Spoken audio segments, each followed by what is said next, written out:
Bem-vindos a mais uma edição do programa Conversa Capital. Hoje, comigo e com a Diana Ramos, do Jornal Negócios, é nosso convidado o Governador do Banco de Portugal, Mário Centeno. Senhor Governador, obrigado por estar aqui connosco hoje. O que é para si capital hoje em Portugal? Capital é... Em economia, capital é tudo que se reproduz e que permite produzir. Portanto, capital hoje em Portugal é que nós tenhamos atenção ao futuro, que continuemos a fazer os investimentos que temos vindo a fazer, nas nossas qualificações, na estabilidade financeira. Para mim isso é que é capital em Portugal hoje. Tivemos esta semana o Fundo Monetário Internacional, o FMI, a rever em baixa a previsão para o crescimento económico de Portugal este ano. Reviu de 2,3% para 2% de crescimento este ano. É um pouco menos que o crescimento admitido pelo Banco de Portugal, 2,3%, menos que o admitido pelo Governo, 2,5%, e que o admitido pelo Conselho das Finanças Públicas, 2,2%. Senhor Governador, acha que estas previsões ainda podem ter de ser revistas, dada a incerteza sobre como vai evoluir a guerra de tarifas aberta por Trump? A palavra que domina a análise económica hoje em dia é uma palavra que eu, enquanto decisor de política económica, não gosto muito, que é a palavra incerteza. E essa palavra incerteza pegou-se-nos à pele quase, e portanto nós estamos bastante obrigados sempre que falamos do futuro, e às vezes até do presente, da amanhã, usar a palavra incerteza. E, portanto, olhar para previsões, o momento em que elas são feitas é muito importante. Nós usamos em termos técnicos uma linguagem que é o fecho de dados, e depois tentamos ser muito rigorosos com essa informação, porque é essa informação que depois permite a outros entender as nossas previsões. Esse fecho de dados é muito importante para as previsões. Nós estamos quase a divulgar novas previsões no Banco de Portugal, que vão ser eventualmente diferentes daquelas de março, e a tendência que temos tido nos últimos meses é que, também para proteger o próprio exercício de previsões, a cautela tem levado a que as previsões sejam cada vez mais reduzidas na dinâmica do crescimento económico. E eu era nesse sentido que interpretava as previsões do Fundo Monetário Internacional, não só em relação a Portugal, como à Europa e à economia global. E, portanto, sim, nós antevemos, já o Banco tinha essa perspectiva, uma desaceleração da economia nos próximos trimestres, que se prolongará durante o ano 2026, fazer algo para que isto não seja assim, obriga a que os decisores de política em global, em termos globais, não apenas política monetária, política orçamental, possam ser mais previsíveis, e que as decisões que tomam possam ser adotadas por todos para fazer os seus planos de investimento, os seus planos de consumo. Hoje em dia isso é muito difícil. O facto também é que, depois destas previsões do FMI, que também reviu em baixa o crescimento da economia americana este ano e alertou para a hipótese de consequências severas da guerra comercial para a economia global, o certo é que, depois destas previsões, Donald Trump veio amenizar um pouco o discurso em relação à China, também veio dizer que não pretende afastar o Presidente da Reserva Federal Americana, Jerome Powell, o que gerou de imediato uma boa reação dos mercados. São bons sinais, Sr. Governador? Sinais que diminuem a hipótese de uma recessão global? O que estamos a enfrentar é algo inédito nas últimas décadas, muitas décadas, e não pode trazer nada de bom. Temos que ser muito claros sobre isso. Este tipo de medidas de política económica que temos observado ao longo das últimas semanas não pode trazer nada de bom. E vou dar um exemplo. Aliás, ontem, secundado pelo secretário de Estado do Tesouro norte-americano, que chamou finalmente à política comercial dos Estados Unidos com a China e vice-versa, não já uma política de tarifas, mas uma política de embargo comercial. Porque é disso que se trata. Nós, quando subimos as tarifas acima de um determinado valor, enfim, é muito difícil estabelecer esse valor, mas seguramente tarifas de 70%, 100%, 200% já não são tarifas, são, consubstanciam um embargo comercial. E quando assim é, todos os mercados se ressentem e a economia vai, obviamente, também muito claramente refletir essa decisão. E é por isso que ela não é sustentável, não tínhamos a menor dúvida, e é por isso que todos estes avanços e recuos, este zigue-zaguear permanente que temos assistido, está a acontecer. É difícil dizer que é estratégia, porque se a estratégia, enfim, é demasiado perturbador. E, portanto, podem ser apenas meros detalhes de negociação que rapidamente, na minha opinião, têm que ser clarificados. Quando há uma alteração estrutural, e nós podemos admitir que no comércio internacional uma administração americana, que seja, o Reino Unido tomou decisões muito parecidas. A saída da área do euro, da União Europeia, foi ela própria uma decisão com características estruturais, consequências estruturais, também na área precisamente comercial, comércio internacional. Foram deitados fora muitos anos de integração e de acordos comerciais que tiveram que ser renegociados, e a melhor coisa que pode acontecer nesse instante, mesmo quando a decisão é errada, porque obviamente o Brexit também não foi uma decisão bem ponderada do ponto de vista económico, financeiro, social e até político, porque aqueles que fizeram o Brexit neste momento tiveram dos piores resultados eleitorais que há memória no Reino Unido. Quando isto acontece, mesmo quando a decisão é má, ela pode ser tornada menos má se for clara, consistente e assumida, que é tudo o que não temos visto nos últimos tempos. Deixa-me voltar um bocadinho atrás, porque falava um bocadinho do exercício das projeções e do facto do Banco de Portugal em breve apresentar novos números para a economia portuguesa. E falava também para se proteger o exercício das projeções, elas serem cada vez mais reduzidas na dinâmica de crescimento da economia. Mantém a confiança na projeção de crescimento de 2,3, ou isto já é um número que, face ao contexto atual que agora acabou de descrever, é absolutamente difícil de atingir? Vão cortar este valor de projeção de crescimento? Eu não tenho uma resposta definitiva para lhe dar, até porque neste momento nem recebi ainda a primeira estimativa que o meu Departamento de Estudos Económicos está a produzir para a divulgação que ocorrerá na primeira semana de junho, mas posso-lhe... Isto tem indicadores semanais da atividade económica, por exemplo. Eu ia enquadrar isto em duas dimensões. Uma, posso começar exatamente por aí. Nós já tínhamos na previsão de março uma desaceleração forte da economia no primeiro trimestre, em comparação com a dinâmica muito significativa que tinha registado no último trimestre de 2024, muito centrada no consumo, e isso não iria acontecer no primeiro trimestre deste ano. E essa desaceleração tem sido confirmada pelos indicadores diários da atividade económica que divulgamos no banco e que têm demonstrado ao longo dos últimos anos já uma grande capacidade de antecipação daquilo que são as tendências na economia.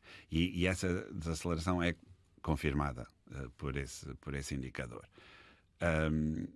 Para além disso, temos o contexto europeu e que é muito importante para Portugal, e na Europa nós estamos também a caminho da 7ª revisão em baixa em termos de previsões do crescimento económico da área do euro, daquilo que são as previsões feitas pelo Banco Central Europeu. Este entorno é exigente. ele ocorre num momento que não podemos nunca deixar de ter presente, em que a posição cíclica da economia portuguesa é muito mais favorável do que a europeia. Nós, na Europa, temos todas as estimativas do hiato do produto, ou seja, a diferença entre o produto potencial e o produto observado negativo, ou seja, nós temos o produto observado abaixo daquilo que seria o seu potencial na área do euro, mas em Portugal vivemos uma situação simétrica a esta, ou seja, nós temos uma posição cíclica muito favorável em Portugal. Isso vê-se nos números do emprego, vê-se no excedente da Segurança Social. Há um momento bom da economia portuguesa, mas em desaceleração. E nós todos temos que saber viver também com essas realidades. E o entorno e os envolvimentos recentes desse entorno não são favoráveis. Temos que estar muito cientes disso. Deixa-me perguntar-lhe se, desse contexto e com uma desaceleração da atividade económica, provavelmente o consumo vai se retrair. Vê inevitavelmente a economia, as contas públicas entrarem em déficit no próximo ano? Uhum. É inevitável este déficit que estimam nas projeções que apresentaram? Nós, deixe-me referindo-me às contas públicas, dar aqui duas notas que são, respondendo à sua pergunta, mas relevantes. A primeira é a de que, indubitavelmente, as contas públicas portuguesas estão a beneficiar de uma posição cíclica positiva. Das contribuições para a Segurança Social. Das contribuições para a Segurança Social, da receita de impostos. A receita de IRC nunca foi tão grande em Portugal. O IRS tem-se comportado de forma muito positiva ainda nos últimos meses. Todos os dados que temos apontam nesse sentido. O grande pilar, que é o mercado de trabalho nas economias europeias, tem um expoente ainda superior em Portugal. E, portanto, nós temos neste momento nas contas públicas um muito significativo excedente na Segurança Social, que em números de 2024 são quase 6 mil milhões de euros de excedente. Se a esse excedente retirarmos o efeito da CGA, porque a partir do momento em que a CGA fechou, todos os trabalhadores, funcionários públicos, entram diretamente para a Segurança Social, mas ainda a Segurança Social não paga pensões destes trabalhadores, portanto é uma contribuição líquida positivíssima desses trabalhadores para as contas da Segurança Social. A nossa última estimativa aponta para que isto valha 0,7% do PIB. Ou seja, parte destes 2%, mais ou menos 2,1%, 0,7% é o contributo do Estado, dos trabalhadores que o Estado contrata e fazem descontos para a Segurança Social. E, portanto, temos o resto. E o resto é muito significativo, ou seja, a diferença entre estes 2,1 e 0,7, estamos a falar de um número que pode chegar próximo de 1,5% do PIB, que é o excedente da Segurança Social. O que significa que a soma da Administração Central e da Administração Local está em déficit. E quando olhamos para a conta das administrações públicas como um todo, vemos um saldo equilibrado, mas esse saldo equilibrado é hoje obtido com um excedente da Segurança Social e com um déficit dos outros subsetores da administração pública. E como sabemos que o excedente da Segurança Social só pode ser reinvestido na Segurança Social e não pode ser usado para financiar despesa corrente, permanente, nem de investimento do Estado, temos um saldo negativo. É preciso termos consciência disso. E temos um saldo negativo quando o ciclo económico é muito positivo. Nós apresentámos em dezembro, no Boletim Económico, uma pequena conta do que seria o anular deste hiato positivo do produto, as consequências que ele teria nas contas públicas. E, obviamente, teria uma deterioração muito significativa do saldo orçamental, apenas por razões cíclicas.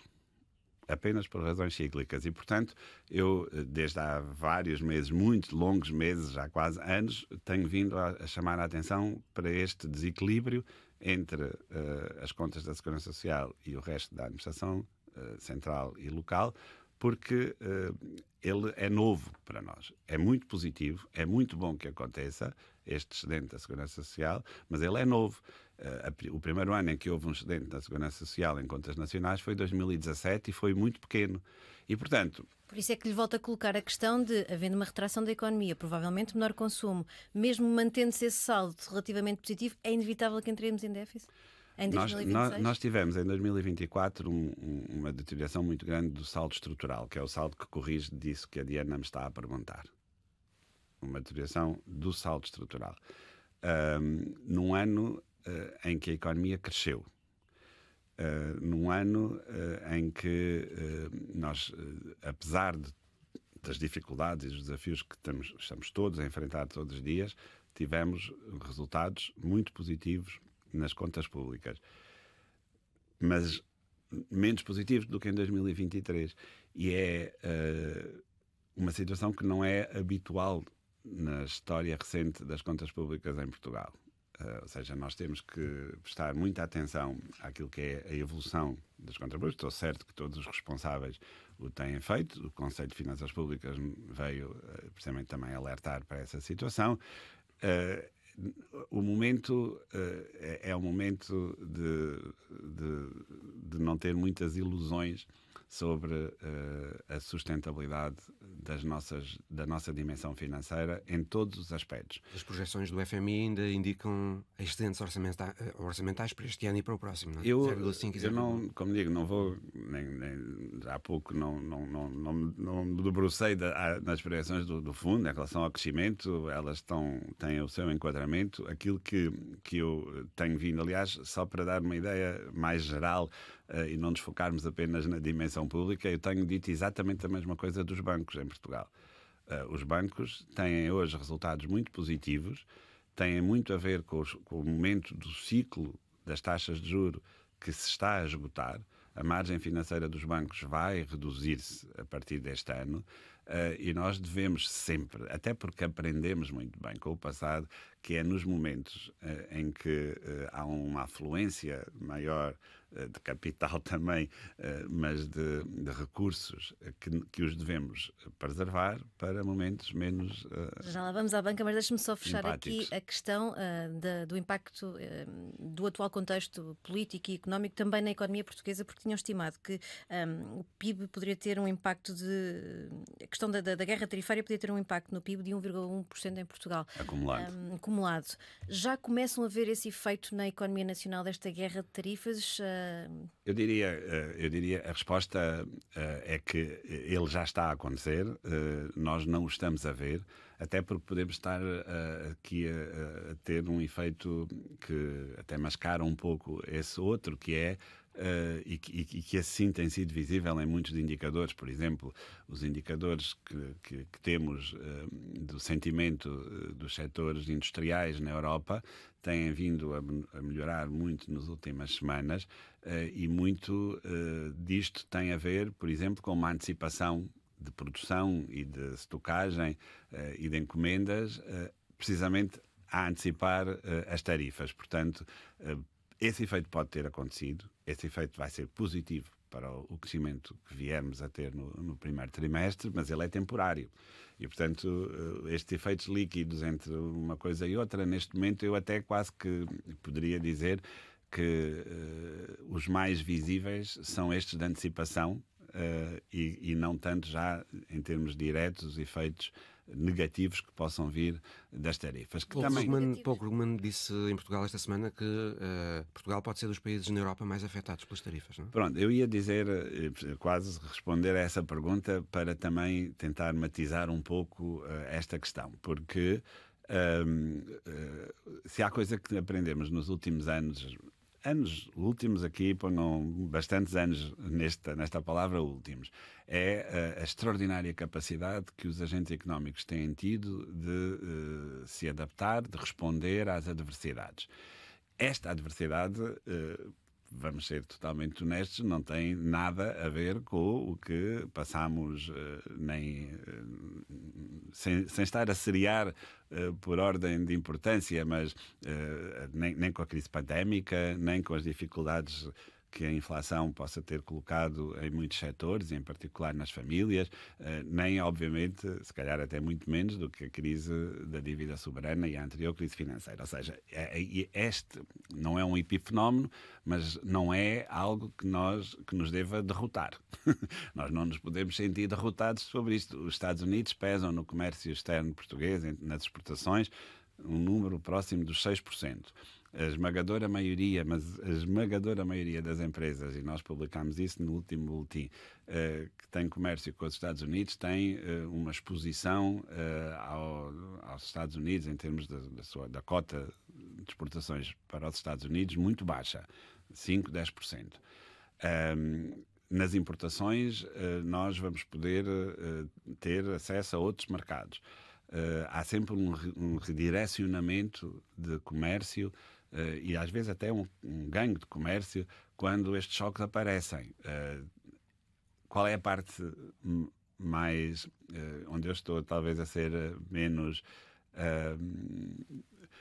talvez esteja a pôr para outros a dificuldade de adaptação. É que essa dificuldade existe sempre, obviamente. É preciso ir à procura de mercados, é preciso ir à procura de alternativas, mas temos demonstrado que em situações muitíssimo mais complexas fizemos-lo.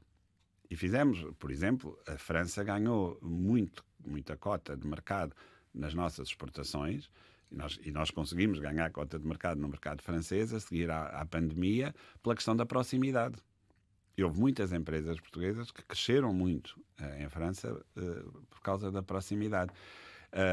E isto é uma tendência que tem sido marcada. As nossas empresas exportadoras são muito boas a responder a estes desafios. Temos tido essa capacidade de nos ajustar. Exatamente. Eu, nessa altura, daquilo que eu conheço como economista e do que estudei, tendo sempre a refriar, neste momento da conversa, este tom positivo, porque é evidente que todos estes sistemas, que são muito plásticos, de facto, e muito adaptativos, também têm as suas limitações e há uma certa exaustão desta capacidade de adaptação, mas ela existe. Senhor Governador, os programas dos partidos, agora nestas eleições de 18 de maio, baseiam-se em projeções de crescimento superiores à projeção do FMI. Tem havido, aliás, acusações mútuas de despesismo entre a AD e o PS. Que leitura é que faz das propostas dos principais partidos no plano económico? São despesistas? Aí está a pergunta Trazem riscos a que económicos? o Governador não vai responder. Há pouco tinha-me dito que eu tinha aqui uma possibilidade de usar a palavra passe. Não vou usar já. Não vou usar... Na altura em que era Ministro das Finanças e comentando umas eleições eu sei. que aconteceram na altura, falou num leilão de promessas. O que lhe pergunto é se... Não vou usar pela seguinte razão, para tentar ser aqui pedagógico. Está a existir outra vez. Não vou obviamente responder face a nenhuma das propostas que está em cima da mesa. Apenas, se calhar, buscar aqui uma frase que eu usei logo na primeira pergunta que me fizeram sobre o capital. A estabilidade financeira é um bem, é um capital que o país adquiriu. Que às vezes se costuma dizer que não tem preço, naquele sentido em que nós pagamos muito para a atingir.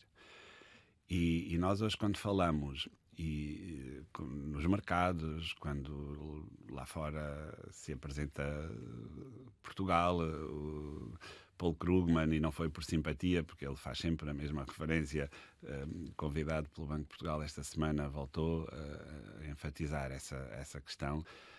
Esteve na conferência dos 50 anos da democracia, não é? Exato, no Banco de Portugal, um grande evento que ainda está disponível online para quem quiser ver, foi mesmo um grande evento. E foi para celebrar a democracia e para celebrar também muito desta positividade que eu tento sempre colocar nas respostas e que nós vemos nos números. Mas, tal como a democracia nunca está conquistada, e nós estamos a ver agora exemplos que nos questionam nesse sentido, as questões económicas, por maioria de razão, sofrem do mesmo problema. E, portanto, quando olhamos para propostas, quando olhamos para medidas, quando olhamos para o futuro, devemos ter sempre presente a ideia da estabilidade financeira. E se há palavra que vocês já se preservar. habituaram a ouvir da minha boca, na minha boca, com um tom sempre de questionamento, é a palavra margens e folgas. Estava à espera que vocês me colocassem. Mas eu ia lhe perguntar, porque há bocadinho disse que não podia haver ilusões em relação às nossas contas públicas. Eu sabia. Os programas eleitorais, como são colocados e como são apresentados, são claramente expansionistas numa altura em que o ciclo económico parece estar a ajustar-se. O Banco de Portugal Vê tem essa estabilidade há muitos anos que o Banco de Portugal vem dizendo que as políticas devem ser contracíclicas e não procíclicas. E, portanto, a resposta mais direta é esta. Se quiser ser mais Os profundo... partidos estão a ser muito pró-cíclicos quando deviam estar a fazer o contrário, nas medidas que estão a apresentar. Não podemos ser procíclicos. Não podemos, porque depois, quando o ciclo muda, vamos ter que continuar a ser procíclicos. Foi por isso que sofremos o que sofremos na primeira década deste ano e no início da segunda deste século e no início da segunda década do século. Nesse sentido, faz sentido, passa a repetição, voltar a prometer uma descida de IRS, por exemplo? Faz sentido ter propostas, mas era aí que eu queria chegar e é aí que fico também. Depois já não vou mais. Desde precisamente 1974 que infelizmente não há margem orçamental em Portugal. Porquê? No regime ditatorial existiam todas as margens porque elas eram todas discricionárias e o regime punha e dispunha dos portugueses como bem lhe apetecia. Na democracia não é assim. E desde 1964 que não há margem orçamental em Portugal, infelizmente. E não há margem orçamental, porquê? Porque todos os exercícios orçamentais são de compromissos. Se me perguntar medida A, medida B, medida C, se nós tivermos noção de que o Orçamento de Estado são muitas dezenas de milhares de milhões de euros, não há nenhuma medida que não tenha cabimento orçamental. Tem. O problema das democracias e a grande vantagem das democracias é que elas são baseadas no compromisso e nas prioridades. E é só isso que se pretende em cada momento desde que somos democracia. É que o respeito pelos compromissos, pelos contratos, por aquilo que é assumido, seja cumprido, porque é o que dá o verdadeiro sentido à democracia.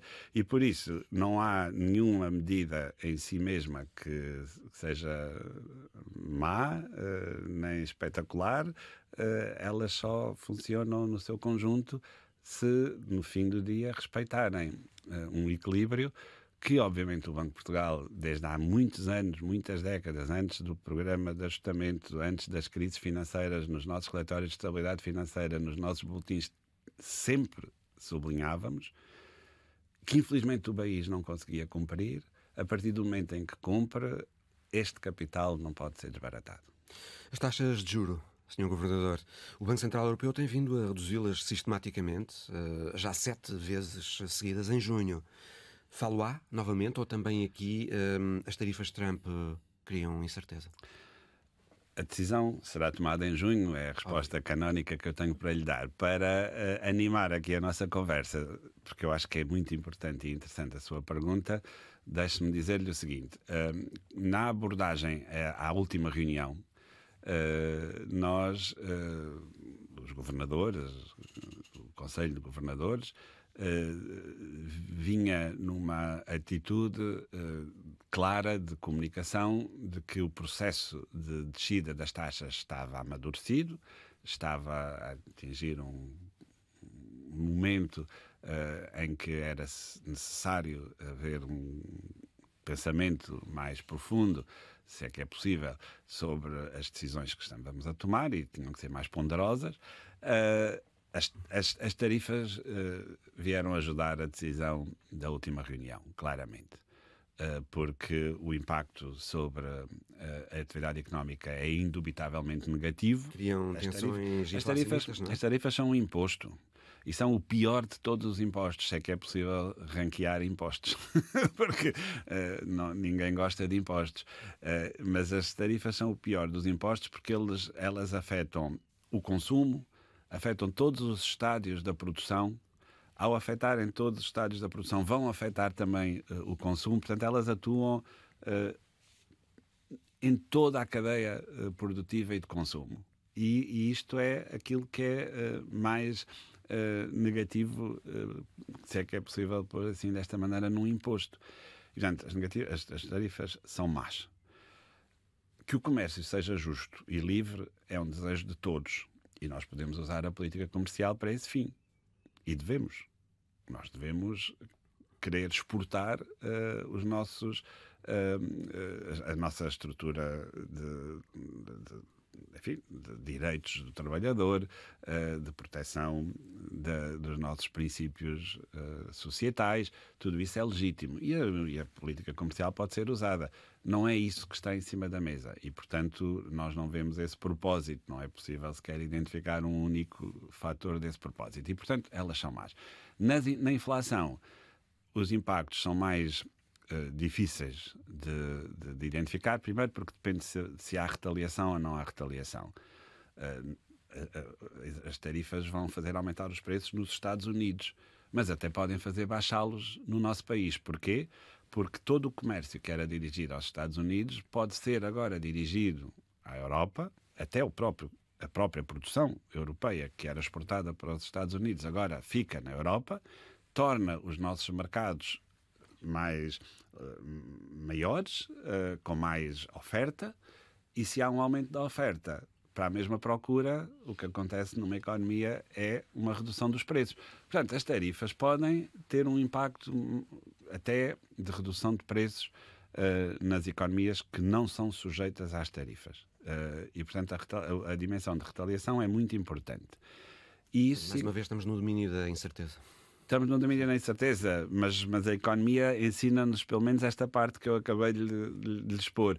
O que significa que, do ponto de vista da inflação, e isso viu-se nos preços do petróleo, nos preços do gás, nos preços da maior parte das matérias-primas, cujos mercados de futuros lideram muito e determinam muito dos preços que nós pagamos hoje e amanhã. E, portanto, a nossa projeção revista, se ela existisse para a inflação na área do euro, neste momento era inferior àquela que foi feita em março, antes das tarifas. Mas neste momento, face ao abrandamento económico, o mais natural é que o BCE provavelmente volte a cortar juros. Essa é a antecipação que o mercado já está a fazer, de pelo menos mais 1 ou 2 cortes. Vê essa necessidade no momento atual, face ao abrandamento da economia? Porque tem sido um dos maiores defensores no Conselho de Governadores da descida de juros. Eu não tiro prazer da descida de juros. Só a tenho achado necessária. Se me pergunta que no atual contexto, se as hipóteses que estão subjacentes ao exercício, aliás, o BCE defendeu isto, que eu lhe vou dizer, mas eu reafirmo, porque é minha convicta opinião, se as hipóteses que estão subjacentes aos exercícios de previsão do BCE se confirmarem, daqui até junho, ou seja, se não houver surpresas na inflação, se não houver um aumento da procura do lado da economia que ponha em causa os preços, os salários foram revistos em baixa, a dinâmica salarial hoje na área do euro está muito contida mesmo. Todos estes fatores indiciam que nós possamos, durante mais algumas reuniões, manter esta trajetória. Há um ponto, lá está, precisamente pelo facto de não tirar prazer de descidas da taxa de juros, porque muitas vezes elas não significam coisas boas, e nós não queremos mesmo que a inflação deixe dos 2%. E se nós tivermos que continuar a descer taxas de juros, pode ser um muito mau sinal, porque significa que a economia não reage e significa que a inflação está demasiado baixa. Isto não são coisas boas. E, portanto, eu nunca estarei desejando que a taxa de juros continue a descer, porque o facto da taxa de juros continuar a descer a partir de um determinado limite, e poderia pôr isso entre 1,5% e 2%, negativo para a economia.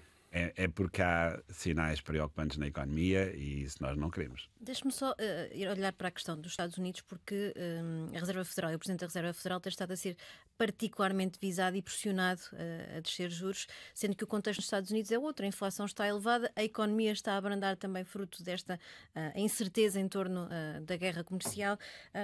Tivemos Christine Lagarde a vir defender Jerome Powell. percebe a atuação enquanto decisor de política monetária do Presidente da Reserva Federal e como é que vê esta pressão sobre a política monetária nos Estados Unidos? Os fatores inflacionistas nos Estados Unidos ao longo de todo este ciclo, que já vem desde 2021, final de 21, 22, 23 até hoje, têm sido diferentes da Europa. E agora voltam a ser. Por aquilo que eu referi há pouco, as tarifas são claramente inflacionistas. São inflacionistas, podem ser temporariamente inflacionistas, mas são inflacionistas nos países que adotam tarifas. Todos os bens e serviços nos Estados Unidos, eu acho que quase que sem exceção, vão ficar mais caros. Não há volta a dar, vão ficar mais caros. Ela não será permanente, esta inflação, se a economia conseguir reagir, encontrar substitutos, houver produção nos Estados Unidos que possa competir em preço com a das exportações. E eu, como economista, tenho uma resposta muito simples. Isto não vai acontecer facilmente. Não há nem mão de obra nos Estados Unidos, nem tecnologia disponível que permitam substituir em tempo útil, ou seja, sem criar pressões inflacionistas, estas exportações, estas importações que deixam de ser feitas. E uma forma de justificar esses efeitos todos é responsabilizar o decisor de política monetária, neste caso claro o Presidente que não. da Reserva Federal? A segunda parte da sua pergunta é evidente. Vamos lá ver. Os países que não respeitam as instituições, e o último prémio Nobel que foi dado a 3 historiadores e economistas não americanos, mas a trabalhar ainda em universidades americanas, se calhar pode ser que alguns deles venham a trabalhar em universidades europeias depois deste ataque às universidades americanas, porque um deles é, aliás, turco, que é o Daron Acemoglu, enfim, que é um grande economista, mostram ao longo de muitos estudos, livros, muitas páginas, que os países que não respeitam as suas instituições, e o Banco Central é uma instituição, no longo prazo não crescem. E, aliás, não só não crescem, como as suas economias e as suas sociedades sofrem bastante. E há muitos exemplos no mundo sobre isso.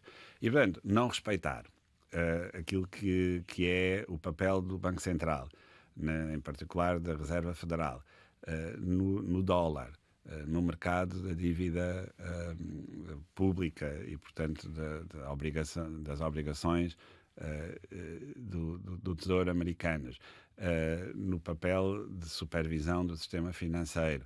Desrespeitar esse papel, como tem sido feito, mais uma vez, não é sustentável, não é bom, não vai dar bom resultado e vai acabar em breve. Aliás, já houve também aí muitas reversões de frases que são ditas num dia e que depois no outro dia são negadas. É bom, genericamente, para a economia global, que Donald Trump tenha dito que não pretende admitir Jerome Powell à frente da FED. O que era bom era que ele nunca tivesse dito o que disse sobre o Presidente da Reserva Federal. Tendo dito, claro que é bom que desdiga, mas eu diria que do ponto de vista reputacional, muito do mal está feito. Os bancos, o Sr. Governador diz que hoje os nossos bancos estão no top 5 europeu. É verdade. Os bancos portugueses, os indicadores, os bancos tiveram uma reestruturação muito significativa, reforços de capital, capacidade de gerar internamente capital que foi mantido nos bancos, que os reforçou. Os rácios de capital são mais do dobro do que eram há 10 anos. Os índices de custo e de eficiência dos bancos estão abaixo, ou seja, melhores do que os seus congêneres europeus. Temos rácios de incumprimento que estão muito próximos em termos brutos dos dados europeus, e temos mais imparidades feitas em Portugal nos bancos portugueses do que a média europeia, ou seja, quando olhamos para esses rácios em termos líquidos, ainda estamos mais próximos. Portanto, há um rol muito grande de indicadores que precisamente levaram a que, quando olha o BCE, a EBA, portanto, a Autoridade Bancária Europeia, olham para os indicadores por país, os nossos bancos estão nesse top. Têm defendido que os bancos atuem com mais responsabilidade social, que apoiem a economia, que remunerem melhor os depósitos. Esse seu apelo tem tido algum acolhimento nos bancos? E o que é que o Banco de Portugal pode fazer mais para levar a fazer isso que pede? O Banco de Portugal pode fazer aquilo que tem feito e que, na minha humilde opinião e quase que em autoavaliação, e que me perdoem esta parte, tem feito, que é sinalizar onde estão as direções que nós consideramos de maior valor para a economia, para a sociedade portuguesa. Nós não podemos, ao mesmo tempo, dizer... Porque é verdade. Portanto, temos que dizer, porque é verdade, que os bancos portugueses têm uma exposição ao crédito residencial, à habitação, muitíssimo maior do que os outros bancos europeus, e depois incentivar os bancos a dar crédito à habitação. Nós não podemos, desviando, portanto, recursos de outras finalidades. Nós não podemos dizer que lá está, porque é mesmo também verdade, os bancos têm uma responsabilidade social que é atribuída pelos Estados, fiduciariamente, e supervisionada pelo Banco de Portugal, de acolher as poupanças, e isto é um objetivo muito importante para o país, aumentar as nossas poupanças e depois não ter também essa remuneração que devem ter. Eu não estou a dizer que as coisas estão nem particularmente mal, nem que não podiam estar melhor. Podiam sempre estar melhor. Nós só temos que ser coerentes na avaliação global que fazemos. E eu acho que é muito importante que o apoio à atividade produtiva seja algo que esteja no topo das prioridades dos bancos em Portugal, e todos os entraves que vamos colocando a que isso aconteça não são bons. Nomeadamente a garantia pública para a habitação. Continuo a achar que é uma má medida na medida em que vai obrigar os bancos a financiarem mais e já estão muito expostos ao crédito à habitação? É um sinal. Mais do que o impacto final da medida, é o sinal que se dá. Nós, enfim, estamos a acompanhar a aplicação da medida. A medida tem um propósito e esse propósito é conhecido e o Banco de Portugal não pode, obviamente, sequer elaborar em torno do propósito político da medida. Agora, ela tem consequências económicas e financeiras evidentes. Há um maior endividamento das pessoas durante mais tempo e com níveis face ao valor do imóvel superiores. Portanto, aquilo que é o rácio entre o valor do empréstimo e o valor do ativo superior. Lutámos durante muitos anos para que isto não fosse assim. É só o que eu tenho para lhe dizer. Isto é um risco adicional sobre a carteira dos bancos, novamente. E do lado dos bancos, enfim, há, como eu dizia há pouco, esta sinalização de que agora há uma prioridade adicional a dar crédito à habitação. Os jovens sempre foram destinatários das maiores fatias de crédito, mas isso porque faz parte do ciclo de vida. É quando nós compramos a primeira casa, endividamos e os bancos seguem esse princípio de forma muito clara. Nós há pouco tempo, na recomendação macroprudencial, há 2 anos e meio, alargámos a maturidade máxima para os jovens no crédito à habitação. Mas nós somos o país, ou dos países com maior maturidade no crédito na Europa. E isso não nos coloca bem nesse top 5 de que falava há pouco. Nós temos que pensar naquilo que é também a restrição financeira que estamos a colocar nas pessoas. Já disse aqui no início da conversa que o tempo da rentabilidade elevada na banca foi aqui cíclico, ajustado às taxas de juros também elevadas e que vai mudar nos próximos tempos. Como é que antecipa esta degradação da rentabilidade, até que provavelmente também vamos ter uma deterioração da atividade económica? Há esse risco? Eu creio que neste momento temos indicadores que nos dão conforto nessa matéria. O Banco de Portugal também aumentou as almofadas obrigatórias em várias dimensões junto da banca, obrigando a banca a reter parte desses retornos adicionais para fazer face ao futuro. Foram sinais. Eu assumo isso como um sinal. Ou seja, o que o Banco de Portugal quis fazer no âmbito da política macroprudencial foi: este é o sinal que vos queremos dar, façam favor de, para além daquilo que é a obrigação que eu vos estou a impor, de ler essa dimensão. E a situação da forma como a vemos hoje, com a redução do crédito mal parado, com a redução do endividamento em Portugal, porque Portugal foi o campeão da redução do endividamento em famílias, em empresas e até nesta última fase do Estado e bem da Europa. Eu não antevejo nenhuma dificuldade, mas isto vai em ciclos, de facto. Nós tivemos um ciclo muito, muito longo de resultados negativos, terrível para a banca em Portugal. A banca é feita de acionistas e de capital, lá está, voltando à palavra inicial, e portanto nós precisamos de capital na banca e esse capital tem que ter uma remuneração, não vale a pena... Portanto, não... Está fora de questão aliviar essas almofadas para o setor financeiro nos próximos tempos? Neste momento não está em cima da mesa. Por falar em capital, temos um banco que está a entrar numa nova fase da sua vida, um novo banco. Porquê é que prefere um IPO a uma venda direta de capital do novo banco? Eu posso não ter sido bem interpretado ou citado. Eu preocupo-me com na resposta a essa pergunta com duas dimensões. Uma que tem a ver com a robustez das instituições e, portanto, eu, enquanto supervisor, quero ter instituições robustas. E para elas terem essa robustez, elas têm que ter uma estrutura de capital estável, previsível, que apoie o banco quando ele tem que ser apoiado e que conduza o banco para um plano de negócios sustentável. E uma venda direta não facilitaria mais esse caminho? Lá está. A decisão é do novo banco, não é? E dos acionistas do novo banco. A minha posição é a de que eu vou sempre olhar também naquilo que são as minhas responsabilidades, porque há matérias que fogem, por exemplo, as matérias de concorrência fogem às responsabilidades do Banco de Portugal, que é a de perceber se o sistema financeiro que resulta dessa decisão tem estas características.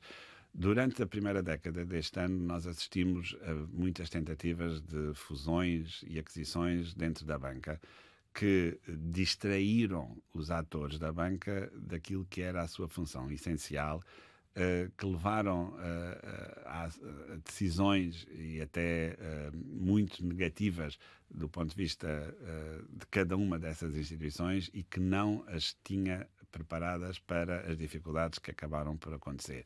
Eu não quero que isto seja uma distração para a banca em Portugal. Quer evitar uma nova guerra de bancos nacionais em competição pelo futuro do novo banco, é isso? Quero que eles se centrem naquilo que são as suas funções, no seu crescimento interno, na resiliência daquilo que existe hoje, das instituições que existem hoje.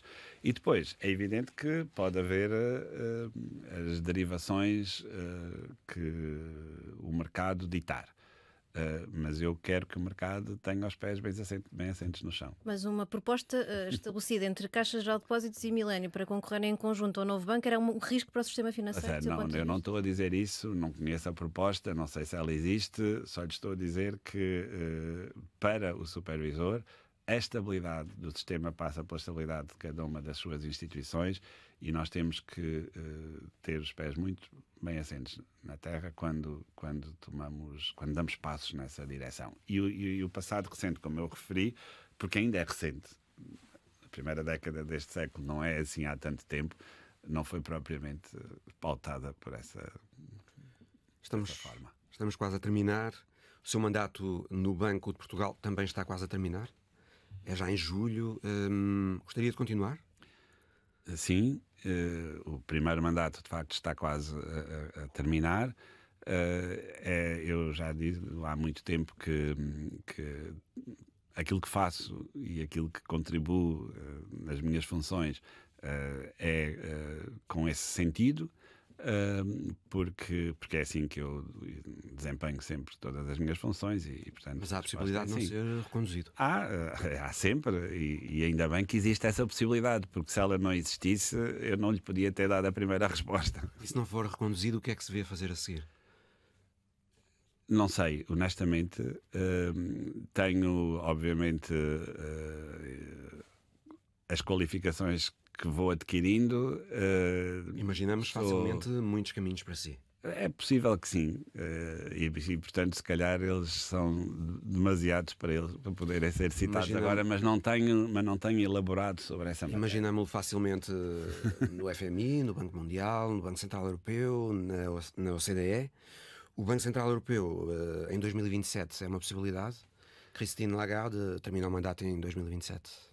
Todas essas possibilidades, fico muito lisonjeado por ter chegado a tantas instituições.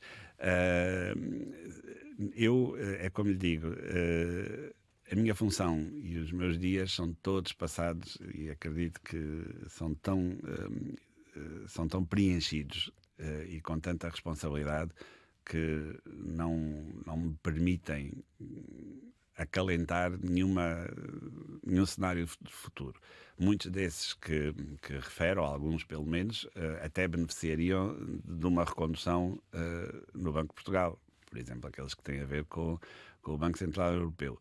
Mas, lá está, a decisão não é minha, não sou eu que eu vou tomar, só posso tentar, com o meu esforço e o meu trabalho, conduzir quem tiver que tomar essa decisão a um raciocínio que o possa fazer. Uma vitória da AD nas eleições de 18 de maio condicionam mais uma recondução sua no cargo, porque já houve aqui sinais de alguma incompatibilização entre o Terreiro do Paço e o Banco de Portugal, haver aqui se calhar alguma dificuldade numa recondução. Ela não é pública, não é, mas as permanentes análises económicas do Banco de Portugal são quase vistas como ataques políticos. Vê mais difícil uma recondução no cenário de Diana, reeleição da AD? Não, eu confesso-lhe que a decisão, para mim, a decisão depende daquilo que eu fizer, não daquilo que outros possam pensar sobre o tema, porque a minha única responsabilidade e o meu único apor à decisão é a minha atuação. Não há rigorosamente nenhum cenário dessa natureza que referiu, por uma razão muito simples. Os alertas que o Banco de Portugal faz há mais de 2 décadas, eu já trabalho no banco desde 1993, eu nunca vi nenhum texto do banco que não usasse estes princípios que eu hoje aqui explorei convosco, e o banco tinha uma posição, e teve sempre uma posição muito clara sobre estas matérias, porque ela está fundada na análise económica que fazemos. E, portanto, não há nenhuma dúvida sobre essa matéria e, portanto, é assim que eu a tomo. Quanto à decisão, o único contributo que existe é o meu. E a política? O senhor foi Ministro das Finanças, Presidente do Eurogrupo, chegou a aparecer em sondagens como o mais capaz de vencer Gouveia e Melo em presidenciais. É natural que possa pensar em assumir cargos políticos de relevo. Pode ser natural, mas não penso. Já fechou a porta totalmente a uma candidatura a Belém. Disse na RTP que não iria candidatar-se. A verdade é que o PS continua a não ter um apoio expresso a um candidato mais à esquerda ou centro-esquerda. É uma porta totalmente fechada? Até foi neste edifício, noutra sala, na RTP3. Um interlocutor tão simpático como vocês os dois, e a resposta seria a mesma que se vocês me tivessem feito. E, portanto, Diana, a minha posição sobre essa matéria é exatamente a mesma. Mas chegou a preparar-se para essa eventualidade? Chegou a preparar-se para isso? Não. Está fechada, portanto. Sim. Deixe-me colocar a questão numa outra dinâmica, porque também há quem diga que o seu perfil é muito menos presidencial e um perfil mais governativo, até porque já deu mostras de funções governativas no passado. Uma mudança de ciclo político também podia convencê-lo de alguma forma a olhar para a possibilidade de uma função mais... Qualquer resposta que eu lhe dê que não seja assim muito taxativa... Admite filiar-se no PS. Vai abrir debates. Eu fui-me doutorar para os Estados Unidos. Enfim, vou ser outra vez pouco modesto. Para a melhor universidade, a única que está a resistir ao presidente Trump. Tenho um grande orgulho nesse trajeto e naquilo que eles estão a fazer, e já agora também no que eu fiz. Voltei para Portugal. A minha vida é em Portugal e eu sempre trabalhei e dediquei todo o meu esforço aqui. Não vou coartar a minha liberdade em coisíssima nenhuma e, portanto, farei quando tiver que decidir, o que estiver há quem o imagine numa situação, na minha disponibilidade. Há quem o imagine numa situação política, económica. Já sei que esta resposta vai ter muitas leituras, mas a maior parte delas não vão ser acertadas. Mario Draghi ou Mark Carney, o primeiro-ministro canadiano, também foi presidente do Banco Central canadiano. E que vocês hoje estão para me elogiar a toda a hora, quer dizer, é uma lista de instituições. Agora, uma situação económica e política muito complicada. O Mário Draghi e o Mark Carney, que são, se eu puder dizer, meus amigos, no contexto, são mais velhos do que eu, no contexto desta profissão que eu tenho, são duas personalidades excepcionais. Enfim, o Krugman nomeou como o melhor banqueiro central do mundo ao Mário Draghi, na conferência de que já falámos aqui. E o Mark tem uma experiência de Banco Central enorme no Canadá, no Reino Unido. São duas referências, até nas áreas onde depois desenvolveram trabalho muito grandes. Eu sou apenas um humilde, sou apenas um humilde, neste momento, servidor da República através do Banco de Portugal. Mas nunca se sabe o que poderá ir. Não, isso nunca se sabe. É verdade. Senhor Governador, este programa termina sempre com um conjunto de palavras para as quais pedimos comentários brevíssimos. Papa Francisco. Era o líder da Igreja Católica. Era uma pessoa cheia de empatia, que é uma característica humana que eu aprecio muito. Belém. Belém é uma freguesia do Concelho de Lisboa, que tem a particularidade de ter o Palácio Presidencial, e é um sítio onde eu gosto de ir com os meus filhos. Gouveia e Melo. Foi o último chefe de Estado da Armada. Donald Trump? Donald Trump é, para além de ser o presidente dos Estados Unidos, arrisca-se a ter um portfólio de pior conjunto de decisões económicas alguma vez tidas em tão pouco tempo. Ronaldo das Finanças. Ronaldo das Finanças foi uma frase de um saudoso ministro das Finanças, às vezes mais saudoso em alguns dias do que noutros. Nesse dia esteve particularmente bem, que tentou representar nessa frase o enormíssimo sucesso que já se via nessa altura na economia portuguesa. Leilão de promessas. Leilão de promessas é uma expressão que muitas vezes é injustamente associada a programas eleitorais. A minha resposta longa há pouco foi no sentido de que nós devemos ter respeito à forma como temos que depois cumprir essas promessas. Portugal é, neste momento, um país com muitos outros países a invejá-lo por aquilo que conseguiu, porque conseguiu demonstrar que dentro da área do euro se conseguia fazer.